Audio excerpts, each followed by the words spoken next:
Si la Bible déclare que la vie et la mort sont au pouvoir de la langue, il y a des expressions qu'en tant qu'enfant de Dieu, on ne doit pas dire. Ne prends pas cette expression, comme je le dis souvent, pauvre de moi.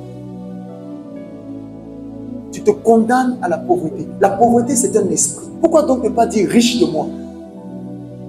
C'est comme ceux qui sont souvent malades. Ils aiment dire ma maladie. C'est comme si tu disais ma cravate, ma chemise. Donc tu dis à la maladie que je suis ta propriété. Même si tu as la révélation de la guérison, tu auras du mal à être guéri parce que ce que tu confesses te condamne. Croire du cœur et confesser de la bouche.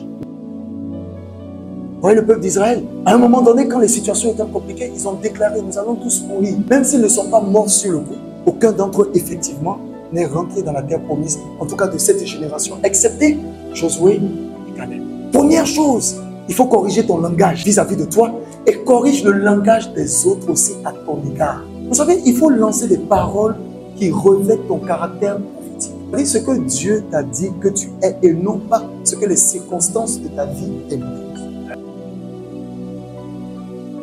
Parce que quand tu te regardes par rapport au regard des autres, tu risques de souffrir, tu risques d'avoir du mépris. Tu auras l'impression que les gens te détestent alors qu'ils ont trop de problèmes, ce qui fait changer leur regard. Donc lorsque le diable sait qu'il est limité en force et en puissance, il utilise nos propres paroles pour nous détruire.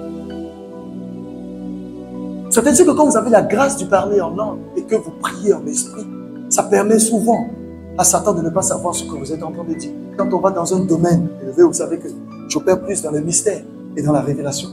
En ce qui concerne mon appel, à chaque fois, cela peut vous surprendre, mais je vais vous le dire, à chaque fois qu'il y a culte où la parole de Dieu est authentiquement prêchée, à l'église, certaines catégories d'esprits démoniaques sont présents pour écouter. Oh que si.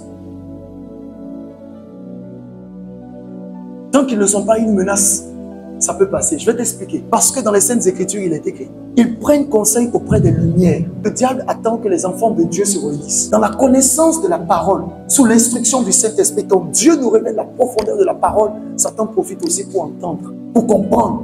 Et il va maintenant, il enseigne l'effet contraire à ses pasteurs, à ses apôtres, à ses prophètes, à ses docteurs et à ses évangélistes, même à ses enfants.